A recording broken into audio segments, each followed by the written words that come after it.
Oddera cooperative corporation chairman గా రేణుకా నారాయణ నియామకంపై అఖిల భారత ఒడ్డెర సంక్షేమ సంఘం హర్షం వ్యక్తం చేసింది. రాష్ట్రంలో అత్యంత బలహీన వర్గానికి చెందిన గుంజా రేణుకా నారాయణను గుర్తించినందుకు సీఎం రేవంత్ తో పాటు పీసీసీ చీఫ్ మహేష్ కు కృతజ్ఞతలు తెలిపారు సంఘం అధ్యక్షుడు రమేష్. మాజీ సీఎం రాష్ట్రంలో ఒడ్డెర కులస్తులు అత్యంత వెనుకబడి ఉన్నారని గుర్తించి ఒడ్డెర ఫెడరేషన్ను ఏర్పాటు చేశారన్నారు.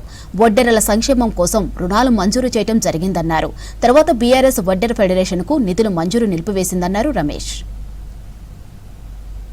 ఈరోజు తెలంగాణలో వడ్డెర కులాన్ని గుర్తించి మరి మా వడ్డెర కార్పొరేషన్ చేసి మరి ఆ కార్పొరేషన్ కు చైర్పర్సన్ ని నియమించిన మన తెలంగాణ ప్రభుత్వానికి మన సీఎం రేవంత్ రెడ్డి గారికి మా సంఘం తరఫు నుండి అదేవిధంగా మా తెలంగాణ వడ్డెర బిడ్డల తరఫు నుండి వారికి ధన్యవాదాలు తెలియజేస్తున్నాం.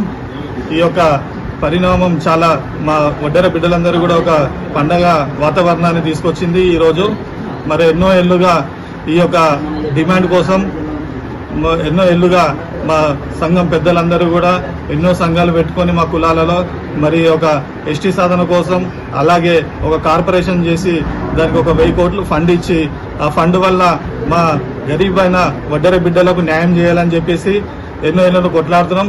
ఆ కొట్లాట ఫలితంగా మరి రేవంత్ రెడ్డి గారు మా కార్పొరేషన్ చేసి ఒక చైర్మన్ ని నియమించడం జరిగింది. వాళ్ళందరికీ కూడా ధన్యవాదాలు తెలియజేస్తున్నాం.